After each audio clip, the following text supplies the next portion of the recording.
everyone, welcome back again. Reka twongere tugaruke kuri ya YouTube channel yacu aho twigira amasomo agiye atandukanye y'ubuzima yaba within the school and even after the school. This is the life after school part 4. Nagiraga ngo turebe ku bintu bigera kuri bitatu. 3 things to care about in life after school.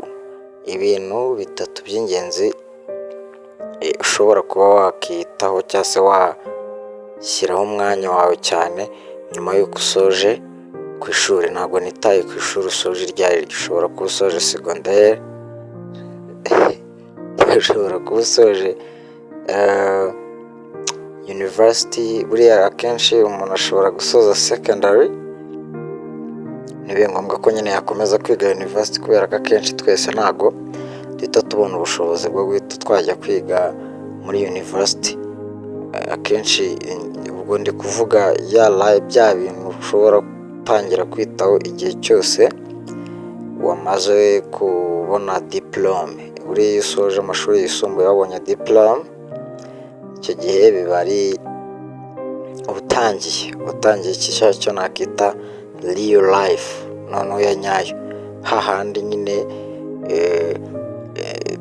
papa cyangwa mama batari bubyuke ngakubwire ngo ufatikayo ujye ku ishuri, hahandi mwarimu batari bukubwire ngo ngaragukubita ngo kubera kutaje ku ishuri. Icyo gihe rero iyo situation cyangwa se muri icyo gihe handi uba warakuze nyine utangiye kwihitiramo, kumenya wowe, kwihitiramo wowe ubwawe, ubuzima bwawe.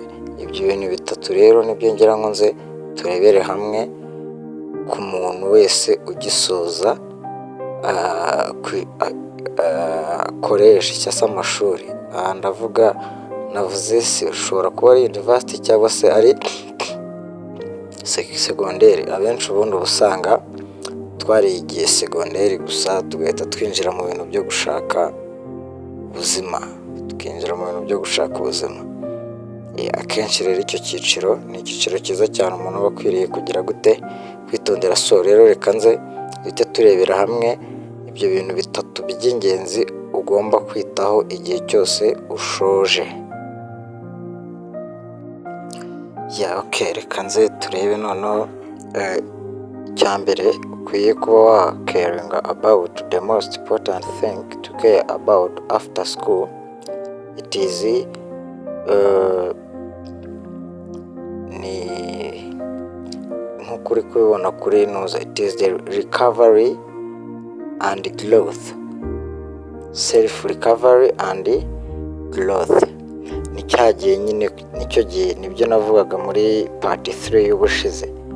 Ni igihe cyo kwikuramo ibintu nyine byo ku ishuri, ukikuramo ibintu byo kumva ko ukiri umwana, kuko urumva utangiye new life, hahandi uba utari buze kuvuga ngo ndahamagara mu rugo banyohereza amafaranga, ibyo bintu bihita birangira. Ni igihe cyo gutangira ukitekerezaho nyine ku giti cyawe, ukikuramo kode zose wakuye ku ishuri, ahubwo ugafokasinga ku cyakugirira umumaro. Ahangaha harimo kwiga ibintu bishyashya. Ushobora kwiga ibintu bishyashya byagufasha, ubaye wiga imyuga birafasha cyane kwiga ibintu bishyashya, ukitoza wa muco wo kuzinduka kare, nyine ukabanza ukiyubaka muri wowe, muri mind.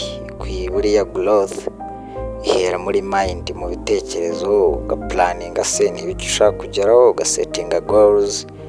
Tuntu nk'utwo ni n'ahandi kubituturaka ugira gute, just kugira ngo nyine ubanze wiyiteho, ukambyite gutyo. Ni nko kubanza ukaba wakiyitaho. Niba ufite ubushobozi bwo kuba wibana muri ghetto, ni urugero, ukaba byibura nyine ugatanga utuntu, ngomba kurara kuri mattress imeze neza, nkaba mba ahantu ibintu byanjye mu cyumba, nkaba mba ahantu hameze neza hateguye, ndarya gutya, utuntu nk'utwo nyine ugasoma ibitabo, ukiga ubumenyi bushyashya. Icyo ni ikintu cya mbere uba ugomba guhita ubanza gukora nyuma y'uko usoje kugira gute, usoje kwiga. Hanyuma kanze turebe ikintu cya kangahe, cya kabiri ugomba kwitaho nyuma y'uko usoje kugira gute, kwiga cyangwa se ushoje amashuri. Ikintu cya kabiri nk'uko ubona kuri screen ni ikintu cyitwa relationship and community. Ni cya gihe nyine cyo gutangira gushaka noneho inshuti zihera ku bakugaragiye, abantu mubana aho ngaho hafi yawe, kandi nanone ukagerageza gushaka za nshuti zituma wubaka community. Buriya kugira ngo buriya ibintu bizanwa n'abantu, iyo abantu bakuzi n'ibintu urabibona. Ni cya gihe rero uba ugomba gutangira kwegera ba bantu bari kuba muri za nzozi wowe wifuza. Tangira ubegere, ugerageze, ni hahandi utangira kujya umenya amakuru y'uko babigenje kugira ngo bagire gute, bagere aho ngaho wowe ubona wifuza. Hari umuntu uba uri kuba mu nzozi zawe, izo nzozi utekereza kugeraho hari umuntu uba uri kuzibamo. Rero iyo urumva ubashije nko kumwegera, ni ibintu byoroshye rwose kuba wazagera gute, wazamusimbura ukajya nawe muri izo nzozi mu gihe we yagiye ku rundi rwego cyangwa se yacitse intege mu kimwe muri ibyo. Ni igihe rero cyo kwegera abantu, nyine ukiyegereza abantu cyane, kubera ko abantu nyine nibo baguha akazi. Ni igihe cyo gushaka akazi, abantu nibo baguha ibyo biraka. Nimba warize ubumenyingiro cyangwa se imyuga, abo bantu nyine ukabegera, ukubaka community, ukaba uzwi nyine n'abantu kandi b'ingirakamaro. Ntabwo mvuga ba bantu bo mu tubari cyangwa se bahehe, ibintu by'inuze by'imiteto ukagira gute, ukabivamo. Hariya uba ugomba kujya mu byo bintu by'inkundo, uba ugomba kujya mu mayoga ariko gake, ntibibe bikabije.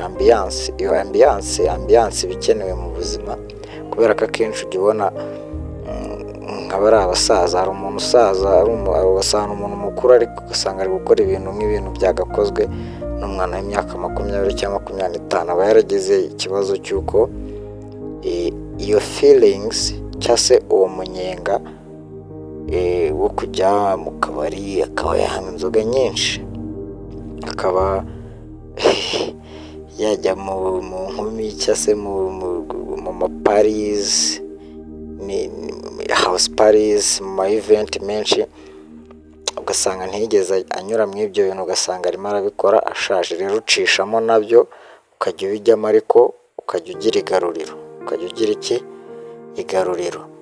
Reka nze rero noneho turebe ikindi kintu cya gatatu, ari nacyo cya nyuma dusoza, gishobora kuba cyagufasha cyangwa se ugomba kwitaho igihe usoje kwiga, cyangwa se life after school. Niko bigomba guhita bigenda, ibyo ugomba kuba waba caring about.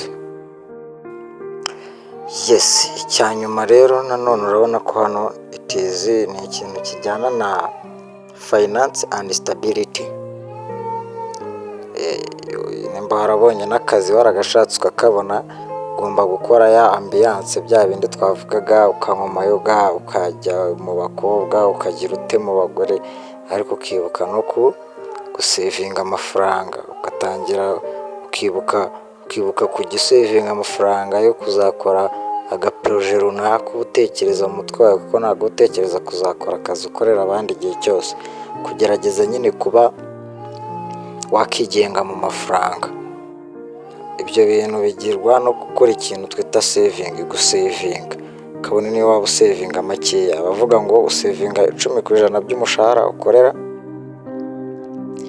ubundi andi ukayakoresha ibindi nta kibazo. Icyo gihe biba bizagufasha mu minsi iri imbere, mu gihe kiba kizaza, handi nyine uba waratangiye kugera mu myaka za 30 gutyo, utangiye kubona ko ibintu wirukankamo, ibyo by'amayoga n'ibiki wirukankamo nta kintu bizakumarira.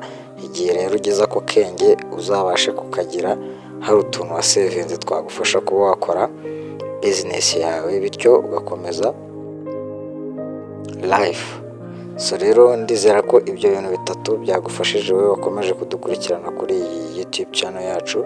Reka ngushimire nkugira ngo uzabe uri tayari kuri next video, utegereze part 5 ya life after school. Ciao ciao.